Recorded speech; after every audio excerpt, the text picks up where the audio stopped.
How does an individual know they're falling out of love with their spouse? First thing, assalamu alaikum wa rahmatullahi wa barakatuh. Alhamdulillah, assalatu wassalamu ala rasulillah wa ala alihi wa sahbihi wa sallam. A'udhu billahi minash shaitani rajim. Bismillahir rahmanir rahim. Alhamdulillah, I'm happy to be here again. And of course, we're talking about those things are very, very important to human life. And one of it is the show of love. But how would you know you're falling out of love? How do you know you're in love in the first place? You know, because I mean, for you to fall out of something, you must definitely be in it. You know, so the first thing I want to address is, I mean, what is falling in love all about? It consists of three things, and that is passion, intimacy, and commitment. These are three things that researchers have come to the conclusion that if you truly are in love, right, there must be passion. There must be something that's, you know, both of you share together, that holds together, that makes you want to be with that person. And there has to be intimacy, which is a conscious decision, you know, sharing personal thoughts, physically or otherwise. And then, of course, commitment. Commitment is, of course, the last stage of it, because when you go through all that stage, most oftentimes, it's not everybody that goes to the last stage. Some people stop at the stage of passion, you know, some people stop at the stage of intimacy, and then some people ride on into the stage of commitment. Commitment in this sense could be, you know, in our own, as Muslims, getting married, you know.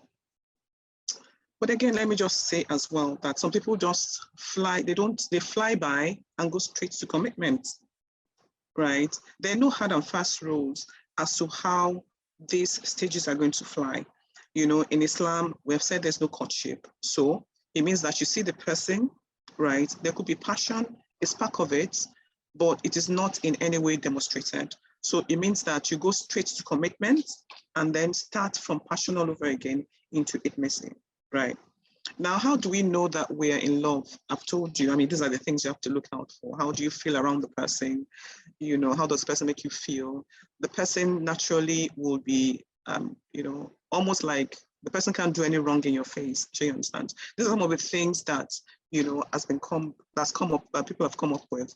But then how do you know you're falling out of love? It is a very hard question to answer, you know, because it's from one person to the other, because love means different things to different individuals. Love to me will be different from what love is to you. Just like your screen showed, you know, love to some people is a lot of passion.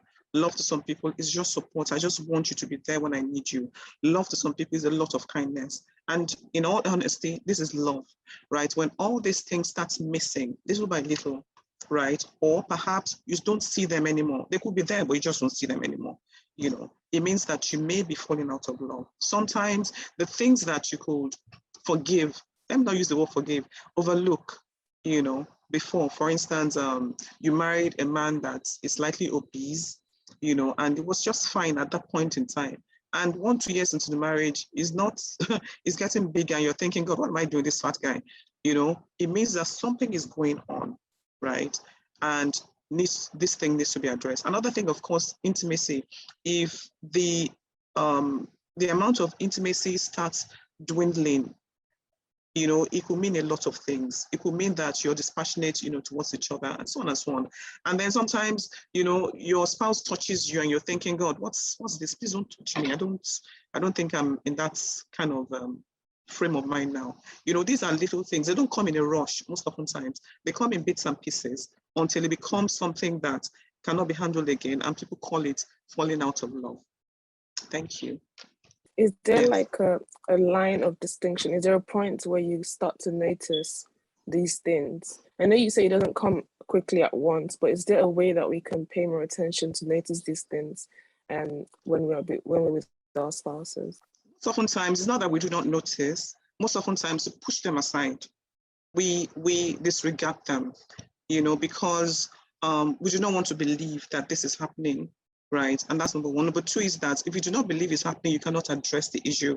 And then the thing about a teaching in time saves 9 is that if you had addressed it immediately, say for instance, the example analogy I gave the other time, that your spouse touches you and you say, please, I am not in that frame of mind. And this is a continuous thing, right? The spouse should take it to heart and say, come on, what is the problem?